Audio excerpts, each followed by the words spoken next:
नमस्कार खबरां दे बुलेटिन विच तुहाडा स्वागत है। मैं हां रुचा गिलहोत्रा। पहला पेश ने चाणवीआं खबरां। प्रधानमंत्री नरेंद्र मोदी ने पश्चिमी बंगाल विच 4,500 करोड़ रुपए की लागत वाले विकास प्रोजेक्टां की कीती शुरुआत। आज जलंधर के आदमपुर हवाई अड्डे की नवी टर्मिनल इमारत करेंगे राष्ट्र नूं समर्पित।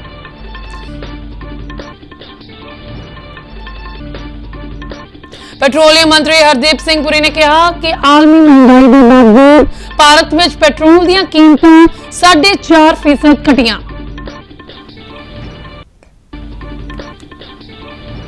पंजाब मंत्रिमंडल की बैठक दौरान कई अहम फैसले। पोस्को और जबर जनाह के केसां के निपटारे लई 2 फास्ट ट्रैक अदालतां नूं मंजूरी। पंजाब विच कौमी लोक अदालत तहत 403 बैंचां वालों 3.5 लाख तो वध केसां ते सुनवाई।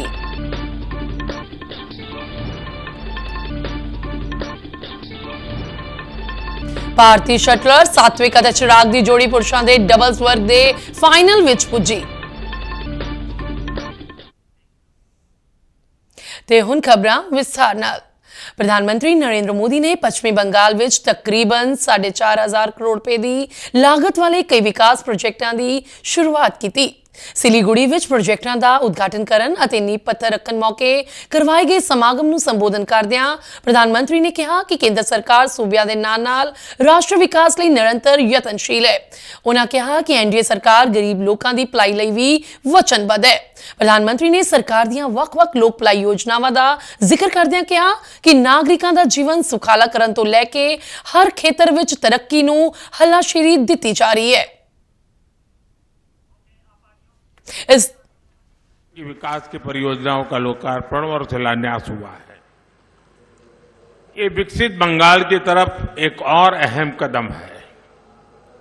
मैं इन विकास कार्यों के लिए बंगाल के लोगों को, नॉर्थ बंगाल के लोगों को बधाई देता हूं। साथियों, नॉर्थ बंगाल का एक क्षेत्र हमारे नॉर्थ ईस्ट का गेटवे है और यहां से पड़ोसी देशों के साथ व्यापार के रास्ते भी जाते हैं। इसलिए इन 10 वर्षों में बंगाल और विशेषकर नॉर्थ बंगाल का विकास भी हमारी सरकार की प्राथमिकता रहा है। इस तो पहला प्रधानमंत्री मोदी ने असम के जोराहाट विच 17,500 करोड़ रुपए की लागत वाले कई विकास प्रोजेक्टों का उद्घाटन किया ते नींह पत्थर रखा।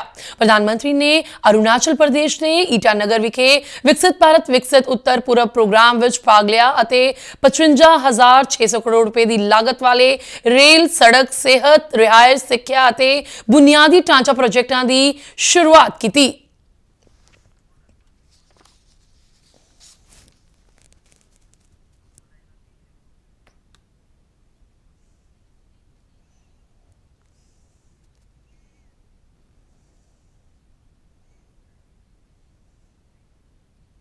प्रधानमंत्री नरेंद्र मोदी आज जलंधर जिले च पैंदे आदमपुर हवाई अड्डे की नवी टर्मिनल इमारत राष्ट्र नूं समर्पित करनगे। उद्घाटनी समागम दौरान देश भर च 14 होरनां थावां ते हवाई अड्डियां नाल संबंधित 9,811 रुपए के प्रोजेक्ट राष्ट्र नूं समर्पित किए जाएंगे और कईयां दा नींह पत्थर रखा जाएगा। भारतीय एयरपोर्ट अथॉरिटी के चेयरमैन वालों दी गई जानकारी अनुसार इस समागम विच शहरी हवाबाजी और इस्पात मंत्री ज्योतिरादित्य सिंधिया, हवाईबाजी और सड़क आवाजाही राज मंत्री जनरल वीके सिंह, वणज और सनत राज मंत्री सोम प्रकाश और होर शख्सियतां वर्चुअली और भौतिक रूप विच शिरकत करनगियां। भाजपा के सीनियर आगू और रक्षा मंत्री राजनाथ सिंह ने कहा कि मोदी सरकार ने देश के 25 करोड़ गरीब लोगों को गरीबी रेखा तो उपर चुकया है। रायपुर विच किसान महासम्मेलन नूं संबोधन करदिआं राजनाथ सिंह ने कहा कि मोदी सरकार ने अपने सारे वादे पूरे किए ने। उन्होंने भरोसा दिता कि केंद्र सरकार देश विच बीजां अते खादां दीआं कीमतां विच वाधे नूं रोकण दा यतन करेगी। ਪੈਟਰੋਲੀਅਮ ਅਤੇ ਕੁਦਰਤੀ ਗੈਸ ਮੰਤਰੀ ਹਰਦੀਪ ਸਿੰਘ ਪੁਰੀ ਨੇ ਕਿਹਾ ਹੈ ਕਿ ਭਾਰਤ ਕੱਚੇ ਤੇਲ ਦੀ ਆਲਮੀ ਮਹਿੰਗਾਈ ਨਾਲ ਸਭ ਤੋਂ ਘੱਟ ਪ੍ਰਭਾਵਿਤ ਦੇਸ਼ਾਂ ਵਿੱਚੋਂ ਇੱਕ ਹੈ। ਨਵੀਂ ਦਿੱਲੀ ਵਿਖੇ ਇੱਕ ਪ੍ਰੈਸ ਕਾਨਫਰੰਸ ਨੂੰ ਸੰਬੋਧਨ ਕਰਦਿਆਂ ਹਰਦੀਪ ਪੁਰੀ ਨੇ ਕਿਹਾ ਕਿ ਸਾਲ 2020-22 ਦਰਮਿਆਨ ਘਰੇਲੂ LPG ਦੀਆਂ ਕੀਮਤਾਂ ਵਿੱਚ ਕੌਮਾਂਤਰੀ ਬਾਜ਼ਾਰ ਵਿੱਚ 303% ਵਾਧੇ ਦੇ ਮੁਕਾਬਲੇ ਕੇਵਲ 72% ਵਾਧਾ ਹੋਇਆ ਹੈ। ਉਹਨਾਂ ਕਿਹਾ ਕਿ ਪੈਟਰੋਲੀਅਮ ਦੀ ਆਲਮੀ ਮਹਿੰਗਾਈ ਦੇ ਬਾਵਜੂਦ ਭਾਰਤ ਵਿੱਚ ਪੈਟਰੋਲ ਦੀਆਂ ਕੀਮਤਾਂ ਵਿੱਚ 4.5% ਦੀ ਕਮੀ ਆਈ ਹੈ। ਵੱਖ-ਵੱਖ ਚੁਣੌਤੀਆਂ ਦਾ ਜ਼ਿਕਰ ਕਰਦਿਆਂ ਕੇਂਦਰੀ ਮੰਤਰੀ ਨੇ ਕਿਹਾ ਕਿ ਮੌਜੂਦਾ ਆਲਮੀ ਸਿਆਸੀ ਅਸਥਿਰਤਾ ਇੱਕ ਵੱਡੀ ਚੁਣੌਤੀ ਹੈ ਜਿਸ ਨਾਲ ਸਪਲਾਈ ਲਈ ਲੜੀ ਪ੍ਰਭਾਵਿਤ ਹੋ ਰਹੀ है। LPG सिलेंडर का दाम जो है वो 100 रुपये और कम किया जाएगा। इसके इतिहास के बारे में कुछ आपके साथ कुछ आंकड़े शेयर करना चाहता हूं। एक हमारे असिस्टेंट प्रोफेसर नए लगे हैं गैस प्राइसिंग यूनिवर्सिटी के, मैं उनका नाम नहीं लूंगा, आप समझ जाएंगे मैं किसकी बात कर रहा हूं। वो कह रहे थे कि हमारे जमाने में ये होता था। नाउ प्रिज्यूमिंग हमारे जमाना मीन्स जब उनका राजनीतिक दल सत्ता में था तो उस समय वो कितनी सब्सिडी देते थे। तो पहला तो सवाल मैं आपसे उनसे ये पूछना चाहूंगा, पर उनसे सवाल करने का कोई फायदा नहीं, मैं आपके सामने ही कुछ फैक्ट्स प्लेस कर दूं। केंद्रीय संचार इलैक्ट्रॉनिक्स ਅਤੇ IT ਮੰਤਰੀ ਅਸ਼ਵਨੀ ਵੈਸ਼ਨਵ ਨੇ ਬੰਗਲੁਰੂ ਵਿੱਚ ਸਵਦੇਸ਼ੀ ਤੌਰ ਤੇ ਵਿਕਸਿਤ ਕੀਤੇ ਗਏ ਭਾਰਤ ਦੇ ਸਭ ਤੋਂ ਤੇਜ਼ ਰਫ਼ਤਾਰ ਰਾਊਟਰ ਨੂੰ ਰਸਮੀ ਤੌਰ ਤੇ ਲਾਂਚ ਕੀਤਾ। MLT protocol label switching router ਦੇਸ਼ ਦੇ ਡਿਜੀਟਲ ਬੁਨਿਆਦੀ ਢਾਂਚੇ ਨੂੰ ਮਜ਼ਬੂਤ ਕਰੇਗਾ ਅਤੇ ਹਾਈ ਸਪੀਡ ਡਾਟਾ ਪ੍ਰੋਸੈਸਿੰਗ ਤੇ ਟ੍ਰਾਂਸਮਿਸ਼ਨ ਦੀ ਮੰਗ ਨੂੰ ਪੂਰਾ ਕਰਨ ਲਈ ਮਦਦ ਕਰੇਗਾ। ਇਸ ਮੌਕੇ ਕੇਂਦਰੀ ਮੰਤਰੀ ਅਸ਼ਵਨੀ ਵੈਸ਼ਨਵ ਨੇ ਕਿਹਾ ਕਿ ਦੇਸ਼ ਲਈ ਇਹ ਮਾਣ ਦੀ ਗੱਲ ਹੈ ਕਿ 2.4 ਟੈਰਾਬਾਈਟ ਪ੍ਰਤੀ ਸੈਕਿੰਡ ਦੀ ਰਫ਼ਤਾਰ ਵਾਲਾ ਸਵਦੇਸ਼ੀ ਰਾਊਟਰ ਵਿਕਸਿਤ ਕੀਤਾ ਗਿਆ ਹੈ। उन्होंने कहा कि डिजिटल इंडिया पहलकदमी तहत यह एक महत्वपूर्ण कदम है। केंद्रीय मंत्री ने ਵੱਖ-ਵੱਖ डिजिटल नवीनतावां ਦਾ ਜ਼ਿਕਰ ਕਰਦਿਆਂ ਕਿਹਾ ਕਿ ਭਾਰਤ ਹੁਣ ਹਾਈਟੈਕ ਨਿਰਮਾਣ ਦੀ ਬੁਨਿਆਦ ਨੂੰ ਮਜ਼ਬੂਤ ਕਰ ਰਿਹਾ ਹੈ। ਚੋਣ ਕਮਿਸ਼ਨਰ ਅਰੁਣ ਗੋਇਲ ਨੇ ਲੋਕ ਸਭਾ ਚੋਣਾਂ ਤੋਂ ਪਹਿਲਾਂ ਆਪਣੇ ਅਹੁਦੇ ਤੋਂ ਅਸਤੀਫਾ ਦੇ ਦਿੱਤਾ ਹੈ। ਸੂਤਰਾਂ ਮੁਤਾਬਕ ਗੋਇਲ ਵੱਲੋਂ ਰਾਸ਼ਟਰਪਤੀ ਦ੍ਰੌਪਦੀ ਮੁਰਮੂ ਨੂੰ ਭੇਜਿਆ ਗਿਆ ਅਸਤੀਫਾ ਪ੍ਰਵਾਨ ਕਰ ਲਿਆ ਗਿਆ ਹੈ। ਅਰੁਣ ਗੋਇਲ ਦੇ ਅਸਤੀਫੇ ਨਾਲ ਚੋਣ ਪੈਨਲ ਵਿੱਚ ਖਾਲੀ ਅਹੁਦਿਆਂ ਦੀ ਗਿਣਤੀ 2 ਹੋ ਗਈ ਹੈ। ਉਹਨਾਂ ਨਵੰਬਰ 2022 ਵਿੱਚ ਚੋਣ ਕਮਿਸ਼ਨਰ ਦਾ ਅਹੁਦਾ ਸੰਭਾਲਿਆ ਸੀ। केंद्रीय खेड ते युवा मामलिਆਂ ਬਾਰੇ ਮੰਤਰੀ ਅਨੁਰਾਗ ਸਿੰਘ ਠਾਕੁਰ ਨੇ ਕਿਹਾ ਹੈ ਕਿ ਕੇਂਦਰ ਸਰਕਾਰ ਨੇ ਪਿਛਲੇ ਇੱਕ ਦਹਾਕੇ ਵਿੱਚ ਖੇਡਾਂ ਲਈ ਬਜਟ ਅਲਾਟਮੈਂਟ ਨੂੰ 3 ਗੁਣਾ ਵਧਾਇਆ ਹੈ। ਉਹਨਾਂ ਕਿਹਾ ਕਿ 2013-14 ਦੇ ਮੁਕਾਬਲੇ ਸਾਲ 2023-24 ਵਿੱਚ ਇਹ ਅਲਾਟਮੈਂਟ 3,397 ਕਰੋੜ ਰੁਪਏ ਤੋਂ ਪਾਰ ਹੋ ਗਈ ਹੈ। ਉਹਨਾਂ ਕਿਹਾ ਕਿ ਖੇਡਾਂ ਦੇ ਬੁਨਿਆਦੀ ਢਾਂਚੇ ਦੇ ਵਿਕਾਸ ਤੇ ਵਿਸ਼ੇਸ਼ ਤੌਰ ਤੇ ਧਿਆਨ ਕੇਂਦਰਿਤ ਕੀਤਾ ਜਾ ਰਿਹਾ ਹੈ। ਓਲੰਪਿਕ ਖੇਡਾਂ ਦੀਆਂ ਤਿਆਰੀਆਂ ਨੂੰ ਲੈ ਕੇ ਉਹਨਾਂ ਕਿਹਾ ਕਿ ਚੰਗੇ ਪ੍ਰਦਰਸ਼ਨ ਲਈ ਖਿਡਾਰੀਆਂ ਨੂੰ हर संभव मदद दी जा रही है।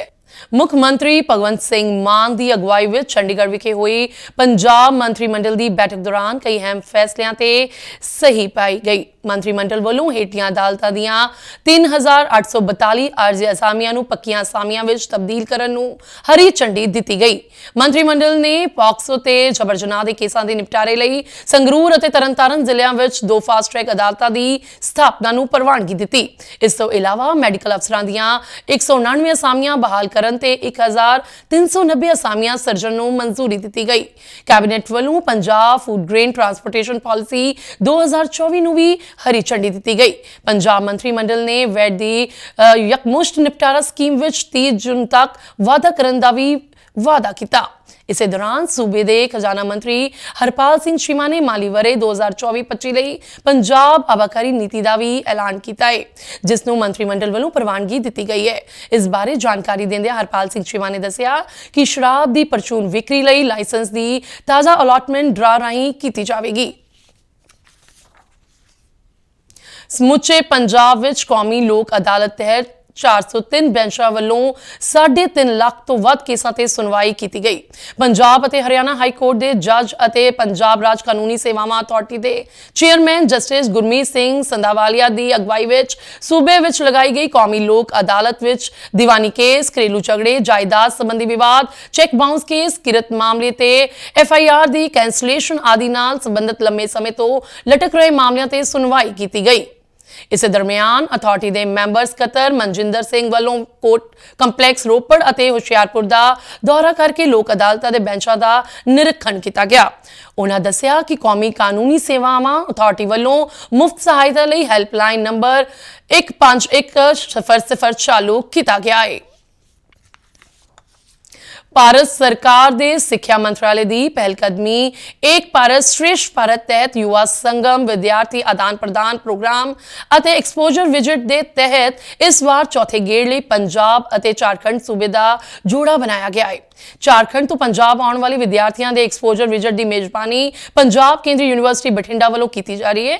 ਇਸੇ ਤਰ੍ਹਾਂ ਪੰਜਾਬ ਤੋਂ ਝਾਰਖੰਡ ਜਾਣ ਵਾਲੇ ਵਿਦਿਆਰਥੀਆਂ ਲਈ IIM ਰਾਂਚੀ ਨੂੰ ਨੋਡਲ ਸੰਸਥਾ ਨਿਯੁਕਤ ਕੀਤਾ ਗਿਆ ਹੈ। ਪੰਜਾਬ ਕੇਂਦਰੀ ਯੂਨੀਵਰਸਿਟੀ ਵਿਖੇ ਝਾਰਖੰਡ ਤੋਂ ਆਏ ਪੰਜਾਬ ਵਿਦਿਆਰਥੀਆਂ ਦੇ ਗਰੁੱਪ ਦਾ ਉਪ ਕੁਲਪਤੀ ਪ੍ਰੋਫੈਸਰ ਰਾਘਵੇਂਦਰ ਪ੍ਰਸਾਦ ਤਿਵਾੜੀ ਵੱਲੋਂ ਨਿੱਘਾ ਸਵਾਗਤ ਕੀਤਾ ਗਿਆ। ਇਹ ਗਰੁੱਪ 14 ਮਾਰਚ ਤੱਕ ਪੰਜਾਬ ਦੇ ਵੱਖ-ਵੱਖ ਸ਼ਹਿਰਾਂ ਦਾ ਦੌਰਾ ਕਰੇਗਾ। ਰਾਘਵੇਂਦਰ ਪ੍ਰਸਾਦ ਤਿਵਾੜੀ ਨੇ ਦੱਸਿਆ ਕਿ ਭਾਰਤ ਸਰਕਾਰ ਵੱਲੋਂ ਕੀਤੇ ਜਾ ਰਹੇ ਇਸ ਉਪਰਾਲੇ ਦਾ ਮੰਤਵ ਨੌਜਵਾਨਾਂ ਨੂੰ ਵੱਖ-ਵੱਖ ਸੂਬਿਆਂ ਦੇ ਸੱਭਿਆਚਾਰ ਅਤੇ ਪਰੰਪਰਾਵਾਂ ਨਾਲ ਜੋੜਨਾ ਹੈ ਤਾਂ ਜੋ ਦੇਸ਼ ਦੀ ਏਕਤਾ ਵਿੱਚ ਵਾਧਾ ਹੋਵੇ। जो मुख्य उद्देश्य है कि भारत हमारा श्रेष्ठ बने और भारत श्रेष्ठ तभी बन पाएगा जब हम एक होंगे और एक होने के लिए ये आवश्यक है कि हमारे देश के युवा देश में जो विभिन्न संस्कृतियां हैं, जो परंपराएं हैं, उनको समझें, उनको एप्रिशिएट करें, उनका आदर करें, तभी हम एक हो पाएंगे। तो इस दिशा में ये युवा संगम बहुत ही महत्वपूर्ण कार्यक्रम है। ਝਾਰਖੰਡ ਤੋਂ ਪੰਜਾਬ ਆਉਣ ਵਾਲੇ ਇਹ ਵਿਦਿਆਰਥੀ खूब उत्साहित नजर आ रहे हैं। पश्चिम सिंहभूम का प्रतिनिधित्व करते हुए आज पंजाब की धरातल में पहुंचा और काफ़ी अच्छा लगता है जब युवा संगम जैसे कार्यक्रम को मोदी जी इनिशिएट करते हैं हमारे युवा के लिए। जब हम यहाँ पे जब हिस्ट्री में हम अपना पढ़ते थे कि जालियांवाला बाग हत्याकांड पंजाब के अमृतसर नामक स्थान में हुआ था, तो उस टाइम बहुत एक्साइटेड थे कि वो स्थान आखिर कैसा होगा, वहाँ पे ये कुआं ये ग्राउंड मतलब ऐसा ऐसा पढ़ने को हम लोग को मिला था। और मेरा एक ड्रीम बन गया था कि हम पंजाब विजिट करेंगे और पंजाब को अच्छे से देखेंगे, जानेंगे, समझेंगे। ਵਿਜੀਲੈਂਸ ਬਿਊਰੋ ਨੇ ਪਲਾਟਾਂ ਦੀ ਗੈਰ ਕਾਨੂੰਨੀ ਵੰਡ ਦੇ ਮਾਮਲੇ ਵਿੱਚ ਪੰਜਾਬ ਲਘੂ ਉਦਯੋਗ ਅਤੇ ਨਿਰਯਾਤ ਨਿਗਮ ਦੇ 6 ਅਧਿਕਾਰੀਆਂ ਖਿਲਾਫ ਮਾਮਲਾ ਦਰਜ ਕੀਤਾ ਹੈ। ਬਿਊਰੋ ਮੁਤਾਬਕ 6 ਮੁਲਜ਼ਮਾਂ ਵਿੱਚੋਂ 2 ਨੂੰ ਅਦਾਲਤ ਸਾਹਮਣੇ ਪੇਸ਼ ਕੀਤਾ ਗਿਆ ਅਤੇ ਅਦਾਲਤ ਨੇ ਕੇਸ ਦੀ ਤਫਤੀਸ਼ ਲਈ ਵਿਜੀਲੈਂਸ ਨੂੰ 4 ਦਿਨ ਦਾ ਰਿਮਾਂਡ ਦਿੱਤਾ ਹੈ। ਗ੍ਰਿਫਤਾਰ ਕੀਤੇ ਗਏ ਸੇਵਾ ਮੁਕਤ ਅਧਿਕਾਰੀਆਂ ਵਿੱਚ chief general manager SP Singh ਅਤੇ ਜਨਰਲ ਮੈਨੇਜਰ ਜਸਵਿੰਦਰ ਸਿੰਘ ਰੰਧਾਵਾ ਸ਼ਾਮਲ ਨੇ।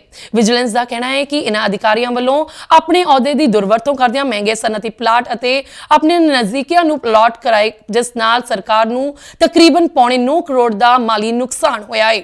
ਜਾਂਚ ਦੌਰਾਨ ਇਹ ਵੀ ਸਾਹਮਣੇ ਆਇਆ ਹੈ ਕਿ ਸਨਤੀ ਪਲਾਟਾਂ ਦੀ ਵੰਡ ਸਮੇਂ ਮਿੱਥਿਆ ਹਦਾਇਤਾਂ ਦੀ ਪਾਲਣਾ ਨਹੀਂ ਕੀਤੀ ਗਈ।